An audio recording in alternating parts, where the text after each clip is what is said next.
Moi, il y a une question que j'aimerais vous poser. Il y a quelque chose qui me saute aux yeux quand j'y vais vous rencontre. C'est cette cohésion dans le groupe du Maroc.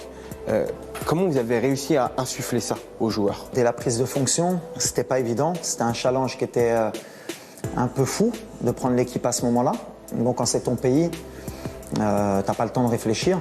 Mais ensuite, avec le staff, on a mis un plan en place et on savait qu'on n'avait qu'un rassemblement avant la Coupe du Monde. Donc il fallait absolument que j'aille voir pratiquement tous les joueurs individuellement, passer du temps avec eux pour qu'on puisse gagner du temps, pour qu'ils puissent me connaître et puis pour que moi je puisse aussi les connaître. Et de là, j'ai commencé à faire passer un peu les messages importants que je voulais que les joueurs comprennent qu'on venait dans une compétition qui était importante pour notre pays, qu'on n'avait pas de temps, qu'il fallait qu'on fasse corps et que l'état d'esprit serait prioritaire, en tout cas à mon sens, pour qu'on puisse faire une bonne Coupe du Monde. Et que celui qui n'avait pas cet état d'esprit, il n'aurait rien à faire dans mon équipe.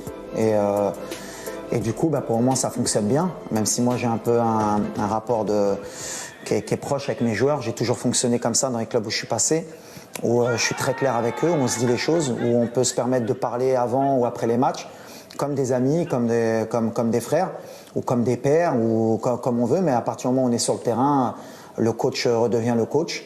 Et ça, ils l'ont bien compris pour le moment, donc ça se passe bien. Est-ce que vous vous attendiez à finir premier du groupe, dans une poule aussi relevée?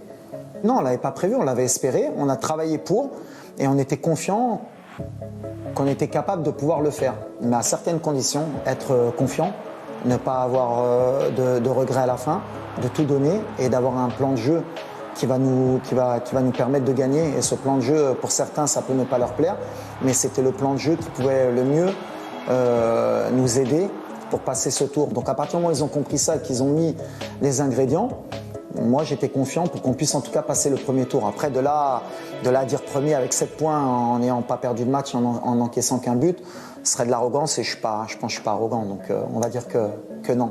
En fait, vous avez vu que vous aviez tant de joueurs, tel profil, donc vous allez dire je vous avais établi le plan de jeu par rapport au collectif plutôt qu'à une ou deux stars de l'équipe. Est-ce que c'est un peu ça? Ouais, je suis surtout parti sur le fait que voilà, il fallait regarder un peu les joueurs qu'on avait à disposition. Quand vous avez des latéraux du niveau du Maroc, tels que Mazraoui qui joue au Bayern ou Hakimi, donc forcément on sait que sur les côtés on est armé.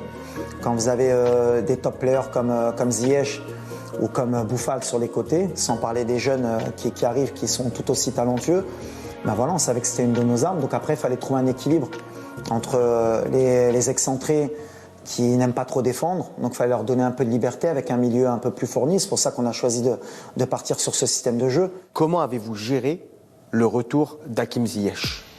C'est compliqué parce qu'il y avait beaucoup de non-dits de sa part, il y a eu beaucoup de fautes, que ce soit aussi de la fédération, il ne faut pas se mentir, en termes de communication avec lui.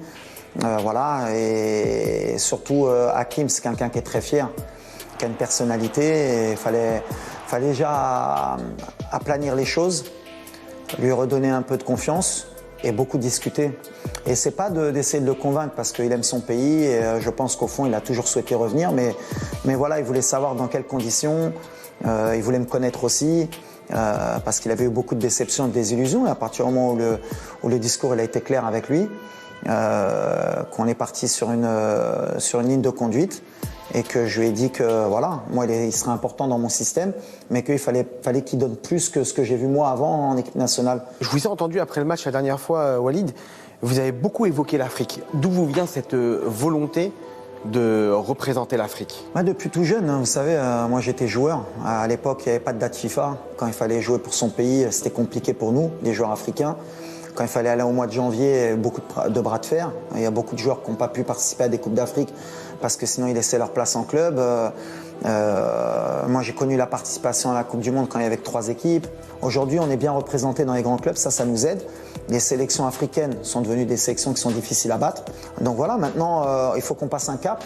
Et je pense qu'aujourd'hui, il faut qu'on se prenne en main et il faut qu'on arrête de se plaindre. Ce qui me gêne, c'est à un moment donné, c'est qu'on mette un peu l'Afrique en deuxième niveau sur les compétences. Par exemple, nous, on a passé la CAF Pro et c'est un diplôme qu'on a passé pratiquement sur plus de 3 ans parce qu'il y avait le Covid. Mais si vous prenez notre diplôme, si on veut venir entraîner en Europe, il n'est pas valable. Alors qu'un entraîneur européen qui a passé sa UEFA Pro, il peut venir entraîner en Afrique. Donc voilà, quand je parle d'Afrique, c'est pour un peu rééquilibrer les choses, qu'on puisse un peu repartir sur les mêmes bases et qu'on puisse un peu respecter notre continent. Vous êtes aussi un vecteur de reconnaissance par rapport à ça. On a à cœur de représenter notre pays d'origine, on n'oublie pas d'où on vient. Moi, je viens de France aussi. Voilà, je n'oublie pas tout ce que m'a apporté la France, c'est mon pays aussi.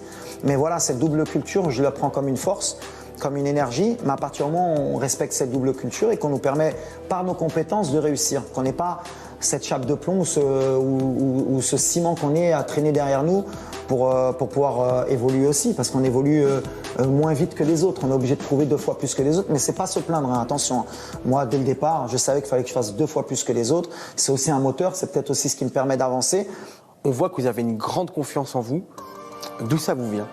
C'était un rêve d'arriver là. Et c'est peut-être ça le moteur. C'est même pas de la confiance, c'est de me dire voilà, j'y suis, je sais d'où je viens et je vais pas laisser la place à un autre. Et j'ai travaillé pour, on m'a rien donné, même en tant que joueur. Mes diplômes, je les ai passés en Europe, je suis passé jusqu'à l'UFAA, j'ai passé la CAF Pro, j'ai passé la FC Pro, je pense que je suis un des seuls à avoir 3 diplômes dans 3 continents différents. Alors peut-être on me prend ça comme de l'arrogance, mais j'ai envie de dire, j'ai rien envie à personne. Et c'est peut-être ça ma force. Enfin, c'est ce que je pense moi, peut-être je me trompe. Non, mais très bien, c'est honnête. Hein. J'ai réussi à jouer en équipe nationale du Maroc. Quand j'ai arrêté ma carrière, je suis revenu dans le monde amateur. Donc j'ai joué à Fleury-Mérogis, ça peut être une anecdote, parce que souvent on pense que c'est à la prison, mais non, c'est un club qui est structuré, qui fait un super boulot en région parisienne.